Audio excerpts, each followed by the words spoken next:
अभी तुम्हारे लिए गोल्डन टाइम है। ये अगर टाइम तुम्हारा निकल गया ना हाथ से तो तुम्हारे पास बस एक रिग्रेट रहेगा। वीडियो के अंदर मैं तुम्हें सिर्फ 5 चीज़ें बताऊंगा, उन 5 चीज़ों को फॉलो कर लेना। उन 5 चीज़ों को फॉलो करते हो ना तो चाहे अभी तुम्हारे बायोलॉजी के अंदर कितने भी मार्क्स आ रहे हो, 240 250 या इवन तुम अगर बायोलॉजी के अंदर लेस देन 200 भी स्कोर कर रहे हो ना, तो इन 5 चीज़ों को एक बार करके देखना एंड विद इन 1 वीक तुम्हारे 1 वीक के अंदर ही तुम्हारे मार्क्स इंक्रीज हो जाएंगे। Everyone, my self Ashish Sanwal, currently final year MBBS student. तो देखो अभी तुम्हारे पास लगभग 60 दिन बचे हैं एंड इन 60 दिनों में बच्चा बहुत ज़्यादा कंफ्यूज होता है क्योंकि वो आगे के चैप्टर्स तो कर रहा होता है लेकिन वो पीछे के चैप्टर्स भूलता जाता है। एंड इस टाइम पे या तो वो अपने सिलेक्शन की ओर जाता है या फिर बिल्कुल ही दूर चले जाता है। इस वीडियो में मैं तुम्हें बताने वाला हूँ कि कैसे तुम नेक्स्ट 60 डेज के अंदर अपनी बायोलॉजी पढ़ोगे और बायोलॉजी के अंदर 360 आउट ऑफ 360 कैसे तुम स्कोर कर सकते हो। देखो ये चीज़ मैंने भी की थी और 3 साल से मैं जिन बच्चों को गाइड कर रहा हूँ मैं उन्हें हमेशा ये चीज़ बताता हूँ और वो टेस्ट के अंदर फोड़ के आते हैं। मिनिमम 340 स्कोर करते हैं एंड उससे ज़्यादा ही वो लोग स्कोर कर जाते हैं। तो देखो ये चीज़ें मैंने खुद ने भी अपने ऊपर अप्लाई की थी कि लास्ट में मेरे को कैसे पढ़ना है, कैसे मेरे को चीज़ों को अलाइन करना है ताकि मैं अपने टेस्ट के अंदर बेस्ट स्कोर कर पाऊँ। क्योंकि वो मुझे चीज़ इतनी ज़्यादा याद रहती थी कि क्वेश्चन कैसा भी आ जाए, चाहे असर्शन रीजन का है या फिर सिंगल का, तो मैं उनको जल्दी से जल्दी मुझे पता रहता था कि आंसर को कैसे करना है। और वो चीज़ें मैंने कैसे की वो मैं तुम्हें इस वीडियो में बताने वाला हूँ, इसको स्किप मत करना। तो देखो इस वीडियो के अंदर मैं तुम्हें सिर्फ 5 चीज़ें बताऊंगा, उन 5 चीज़ों को फॉलो कर लेना। खुद से कुछ भी ऐसे उल्टा सीधा मत करना। बस अगर तुम इन 5 चीज़ों को फॉलो करते हो ना तो चाहे अभी तुम्हारे बायोलॉजी के अंदर कितने भी मार्क्स आ रहे हो, 240 250 या इवन तुम अगर बायोलॉजी के अंदर लेस देन 200 भी स्कोर कर रहे हो ना, तो इन 5 चीज़ों को एक बार करके देखना एंड विद इन 1 वीक तुम्हारे 1 वीक के अंदर ही तुम्हारे मार्क्स इंक्रीज हो जाएंगे। तो चलो स्टार्ट करते हैं वीडियो को। देखो स्टार्टिंग में तुम्हें करना क्या है कि तुम्हें अपनी पढ़ाई बायोलॉजी के अंदर हमेशा बैकवर्ड करनी है। अब बैकवर्ड का मतलब क्या है, तो सबसे पहले तुम क्या करोगे, सबसे पहले तुम करोगे क्वेश्चन। तुम्हें क्वेश्चन लगाने हैं उस चैप्टर का, जो भी पर्टिकुलर चैप्टर तुम पढ़ रहे हो, और वो क्वेश्चन की जो टाइम लिमिट है वो तुम 10 या 20 मिनट तक, चाहे कितने भी क्वेश्चन कर रहे हो तुम। अब मान लो तुम अगर 50 क्वेश्चन का टारगेट रखते हो या फिर 100 क्वेश्चन का टारगेट रखते हो, तो तुम 50 क्वेश्चन को ट्राई करना 10 मिनट के अंदर सॉल्व करने की और 100 क्वेश्चन को ट्राई करना 20 मिनट्स के अंदर सॉल्व करने की। ये तुम ट्राई करना, ये 30 मिनट तक भी जा सकता है, लेकिन ट्राई करना कि तुम इसमें ज़्यादा टाइम ना दो, क्योंकि यहाँ पे तुम पैसिवली काम करना, एक्टिवली ज़्यादा तुम्हें काम नहीं करना। ये बस तुम्हें वहाँ पे ये बताने के लिए है कि उस चैप्टर में तुम्हें क्या क्या चीज़ें आती हैं, क्या क्या चीज़ें नहीं आती। क्योंकि जब तुम उस चैप्टर का रिवीजन करोगे तो तुम्हें सब कुछ नहीं पढ़ना, और ये तुम्हें एक आइडिया देगा, स्मार्ट आइडिया देगा कि तुम्हें उस चैप्टर के अंदर किन चीज़ों के ऊपर फोकस करना है। तो क्वेश्चन प्रैक्टिस के लिए मैं तुम्हें सजेस्ट करूंगा दिशा पब्लिकेशन की NEET biology elevate. This book contains chapter-wise 75 to 100 most important questions of class 11th and 12th chapters as prescribed by the new syllabus of NCERT. And जो क्वेश्चंस हैं वो cover करते हैं all the important concepts and applications required to crack NEET. इसमें तुम्हें assertion reason, statement based, matching, हर type के question मिल जाएंगे जैसे कि नीट में पूछे जाते हैं। एंड जो लेवल है क्वेश्चंस का वो भी नीट के लेवल का रहने वाला है। And the book further contains chapter wise PYQs of last 6 years and NCERT exemplars. And her chapter के एंड में तुम्हें क्वेश्चंस का डिटेल सॉल्यूशन भी देखने को मिल जाएगा। So if you want to purchase the book, मैं इसकी लिंक तुम्हें डिस्क्रिप्शन में दे दूंगा। तो अब मैं तुम्हें बताता हूँ कि वो 5 चीज़ें तुम्हें क्या करनी है और कैसे करनी है। देखो सबसे पहले आएगी थ्योरी। थ्योरी मस्ट है। अब जब तुम पुराने चैप्टर तुम्हारे भूल चुके होगे, क्योंकि अभी तुम्हारा सिलेबस काफ़ी सारा हो चुका होगा या फिर कई सारी कोचिंग तो कंप्लीट भी कर चुके हैं, तो अब तुम पुराने अपने जो चैप्टर्स हैं उन्हें भूल जाओगे। अब थ्योरी में तुम्हें क्या करना है, वन शॉट, कोई भी वन शॉट देख लेना। खुद से पढ़ने बैठोगे बहुत टाइम जाएगा, तो कोई भी टीचर, किसी भी टीचर का वन शॉट देखो और वहाँ से अपनी थ्योरी को स्ट्रॉन्ग करो। अब यहाँ पे ये मत करना, जब तुम थ्योरी पढ़ रहे हो तो NCERT को अब साइड बाय साइड ओपन कर लेना। नोट्स बनाने का टाइम नहीं है, अपनी NCERT खोलना, जो भी सर तुम्हें, जो भी टीचर तुम्हें अच्छा लग रहा है उसका वन शॉट देखना, और वहाँ से तुम अपनी जो तुम्हें एक्स्ट्रा पॉइंट्स लगे वो तुम NCERT में लिखते जाना। अब नोट्स नहीं बनाने बायोलॉजी के अंदर। तो ऐसे तुम अपनी थ्योरी देखोगे। वन शॉट देखो मस्ट है। अभी तुम अगर वन शॉट से तुम कर लोगे ना तो तुम्हारी जो थ्योरी है वो स्ट्रॉन्ग हो जाएगी। बायोलॉजी के अंदर थ्योरी को स्ट्रॉन्ग करना तुम्हें आना चाहिए, कि अगर वो किसी भी चैप्टर से थोड़ा सा घुमा के क्वेश्चन पूछ रहा है तो वो थ्योरी ही तुम्हारी काम आती है उस जगह पे। उसके बाद लर्निंग, तुमने थ्योरी पढ़ ली वन शॉट से, अब तुम्हें लर्न करना है उस चैप्टर को। लर्निंग के लिए तुम क्या करोगे, लर्निंग के टाइम पे तुम एक्टिव रिकॉर्ड करोगे। जैसे तुमने 2 पेज पढ़ लिए तो एक बार अपनी आंख बंद कर लो और उसमें रिवाइज कर लो कि ये पॉइंट है, ये मैंने पढ़ लिया है। तो ऐसे करके तुम पूरे चैप्टर को लर्न करोगे, और लर्न करने के बाद खुद से एक पेज पे वो जो तुम्हें याद है वो लिख देना। बहुत इफेक्टिव तरीका है।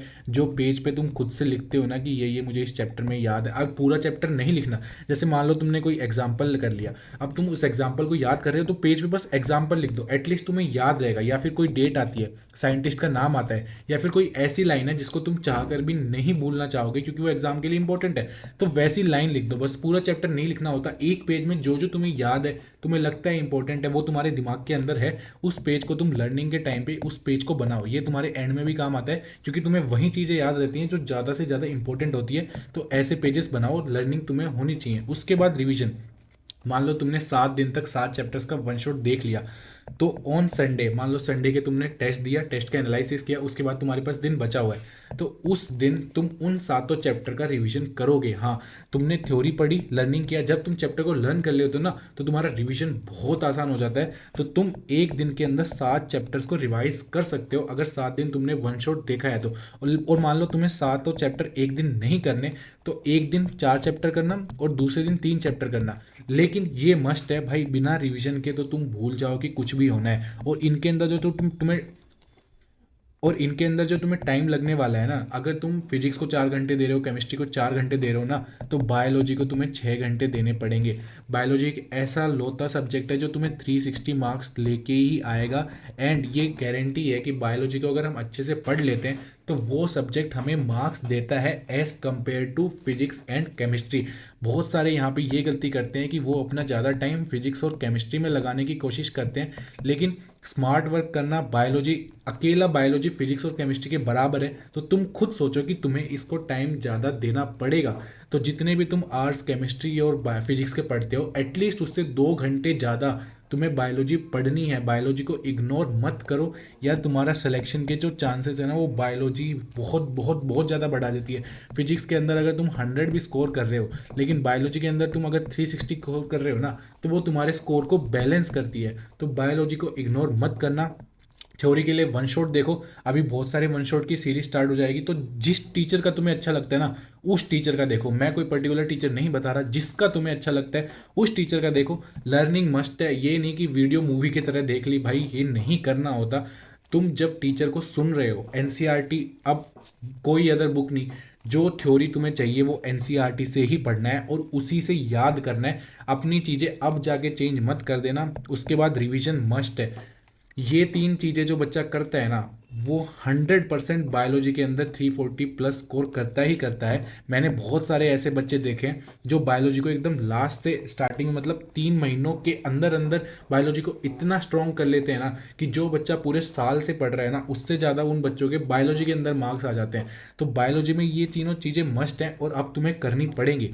उसके बाद क्वेश्चन प्रैक्टिस के लिए मैंने तुम्हें बुक बता दी है, वहाँ से तुम जाके क्वेश्चन प्रैक्टिस कर सकते हो। ये बात टेस्ट, मान लो तुमने 4 चैप्टर कंप्लीट कर लिए, अब तुम्हें एक टेस्ट देना है, तो तुम उन 4 चैप्टर्स को सेलेक्ट करो, उनके रैंडम क्वेश्चंस निकालो, या फिर जिस भी तुम कोचिंग में पढ़ रहे हो वहाँ से उन टेस्ट पेपर्स में टेस्ट दो, पर्टिकुलरली उन्हीं चैप्टर्स का टेस्ट दो और देखो कि तुम्हारे मार्क्स आ भी रहे हैं या नहीं आ रहे, कि तुम बायोलॉजी पढ़ते रहो। ये भी बच्चों का बहुत डाउट आता है कि भाई मैं बायोलॉजी पढ़ तो रहा हूँ लेकिन मेरे मार्क्स नहीं आ रहे। वो मार्क्स क्यों नहीं आ रहे?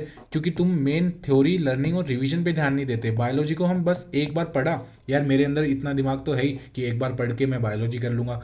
हर बच्चे का यही होता है कि यार बायोलॉजी क्या है, बायोलॉजी तो ऐसे ही हो जाती है, एक बार मैंने चैप्टर पढ़ा, मैंने ऊपर से रीडिंग निकाली, मेरे दिमाग में बहुत सारी चीज़ें स्टोर होती हैं, भाई मैं आराम से टेस्ट के अंदर कर लूँगा सब कुछ। नहीं, इतना ही आसान होता तो हर बच्चे के 360 मार्क्स आ जाते। तो बायोलॉजी आसान नहीं है।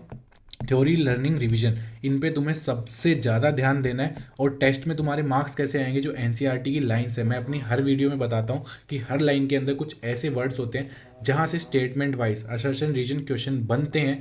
तो उन लाइन्स को ध्यान से पढ़ना, वो टेस्ट के अंदर हर टीचर डालता है। कोई टीचर नया क्वेश्चन भी बनाता है ना तो वो उन्हीं में घुमाता रहेगा तुम्हें। तो देखना, तुम अपना फोकस डालो इन चीज़ों के ऊपर। हर कोई, तुम चाहे किसी की भी वीडियो देख लो, वो तुम्हें स्टार्टिंग ही यहीं से करेगा, थ्योरी, लर्निंग, रिवीजन से, क्योंकि यही एक रामबाण इलाज है। देखो शॉर्टकट अब नहीं चलने वाले, कि तुम बस ऐसे 10 मिनट का यहाँ से तुमने देख लिया, 10 मिनट का यहाँ से देख लिया, किसी टेलीग्राम पे तुमने किसी और टीचर के रिसोर्सेज देख लिए, अगले दिन किसी और टीचर के रिसोर्सेज देख लिए। नहीं, रिसोर्सेज लिमिटेड रखो। और सबसे बड़ी बात, तुम्हारी मेंटल स्टेबिलिटी होनी बहुत ज़रूरी है इस टाइम पे। अपने आप को उन सब चीज़ों से कट ऑफ कर दो जो तुम्हारे अंदर नेगेटिविटी फील करती है कि यार क्या है, अगर ये नहीं हुआ तो हम ये चीज़ कर लेंगे। वो चीज़ें अभी सोचने का टाइम नहीं है, ये नहीं हुआ तो वो कर लेंगे। अभी तुम अपने आप पे फोकस करो कि अभी के लिए सिर्फ और सिर्फ मेरे अंदर एक ही चीज़ है, नीट है। मुझे एक गवर्नमेंट मेडिकल कॉलेज में एडमिशन लेना है तो लेना है। अगर तुम्हारा कोई दोस्त है जो तुम्हें डिमोटिवेट करता है, उससे कट ऑफ करो। सबसे ज़्यादा फिलोसफर्स, जो बच्चे बहुत ज़्यादा ड्रॉप ले लेते हैं ना, वो जो अभी नए बच्चे पढ़ाई कर रहे होते हैं उनको बहुत डिस्ट्रैक्ट करते हैं, तो उनसे दूर रहो। भी चीज़ें तुम्हें डिस्ट्रैक्ट करती है ना, उससे अपने आप को दूर रखो और एक मेंटल स्टेबिलिटी के अंदर आओ। डरो मत, डर के पढ़ाई कभी नहीं होती। अपने आप को थोड़ा रिलैक्स रखो। ये देखो, कहने में आसान लगता है कि खुद को रिलैक्स करो, होता बहुत मुश्किल है, लेकिन तुम्हें करना पड़ेगा। तुम मेडिटेशन कर सकते हो रिलैक्स करने के लिए, या फिर तुम म्यूजिक सुन सकते हो। और ऐसा मत करना कि तुम जो अपने पढ़ाई के बीच के ब्रेक्स होते हैं उन्हें बहुत ज़्यादा फ्रिक्वेंटली ले रहे हो और तुम्हारा टाइम बढ़ता जा रहा है। तुम बस रिलैक्स करो। रिलैक्स भी तुम कैसे होगे, तुम पढ़ने से ही रिलैक्स करोगे। जितना ज़्यादा पढ़ोगे, जितना ज़्यादा अच्छा स्कोर आएगा, तुम्हारा मेंटल स्टेट उतना ही अच्छा जाता होता जाएगा। उतने ही तुम्हारे हॉर्मोन्स एंडोर्फिन्स तुम्हारे अंदर रिलीज होंगे, उतना ही तुम और ज़्यादा अच्छा करते जाओगे। तो एक बार ये चीज़ करके देखो। 7 दिन के लिए बोल रहा हूँ, बस 7 दिन के लिए तुम थ्योरी, लर्निंग, रिविजन जो भी चैप्टर पढ़ ले हो ना, बस इस चीज़ को एक बार करके देखो। वो तुम्हारी हैबिट के अंदर इंक्लूड हो जाएगी। और एक बार तुम्हारी हैबिट के अंदर इंक्लूड हो गई, एक बार तुम्हारे मार्क्स अच्छे आने लग गए, तो तुम्हें फिर मज़ा आने लग जाएगा पढ़ाई के अंदर और तुम खुद से अपने आप को और बेटर बनाने की कोशिश करोगे और ज़्यादा मार्क्स आएंगे। तो अभी के लिए तुम्हें बस इतना ही करना। एंड यार, मेहनत करने का टाइम आ चुका है। जो भी एक्सक्यूजेज हैं, XYZ कोई भी एक्सक्यूज़ है, उसे अब थोड़े टाइम के लिए शांत कर दो। जब तुम्हारा पेपर हो जाएगा उसके बाद तुम्हारे पास बहुत ज़्यादा टाइम रहने वाला है। जो करना है पेपर के बाद करना।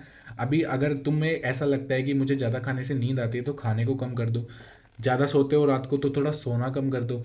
अभी तुम्हारे लिए गोल्डन टाइम है। ये अगर टाइम तुम्हारा निकल गया ना हाथ से, तो तुम्हारे पास बस एक रिग्रेट रहेगा कि यार थोड़ा सा उस टाइम पढ़ लेता तो ज़्यादा, थोड़ा दोस्तों के साथ कम बातें कर लेता उस टाइम, तो क्या पता हो जाता। उन चीज़ों का रिग्रेट लेने से अच्छा है कि तुम अभी पढ़ाई कर लो। एंड अगर तुम्हारे कोई भी डाउट्स आते हैं कि भैया कैसे करना है, मुझे समझ नहीं आ रहा कि कैसे मैं तीनों सब्जेक्ट्स को मैनेज करूं, कैसे बायोलॉजी को पढूं, तो कमेंट सेक्शन के अंदर भी मुझसे पूछ सकते हो। मैं वहाँ पे तुम्हारे डाउट्स क्लियर कर दूंगा। बस अब मैं तुमसे बस एक ही बात कहना चाहूँगा कि पढ़ लो। अभी टाइम है, बाद में टाइम नहीं मिलता है। जैसी MBBS के अंदर तुम एंटर करते हो ना, तुम्हारे पास बहुत सारी चीज़ें होती हैं करने के लिए, एक्सप्लोर कर पाओगे। तुम्हें एक पाथ मिलता है कि यार एटलीस्ट मैं ये चीज़ कर रहा हूँ, मैं अपनी हॉबीज़ को परस्यू कर सकता हूँ। तो बहुत सारी चीज़ें चेंज हो जाती हैं। उस चेंज के लिए तुम्हें अभी पढ़ना पड़ेगा। अगर तुम्हें ये वीडियो पसंद आई हो तो इस चैनल को सब्सक्राइब कर देना एंड वीडियो को लाइक कर देना। Thank you.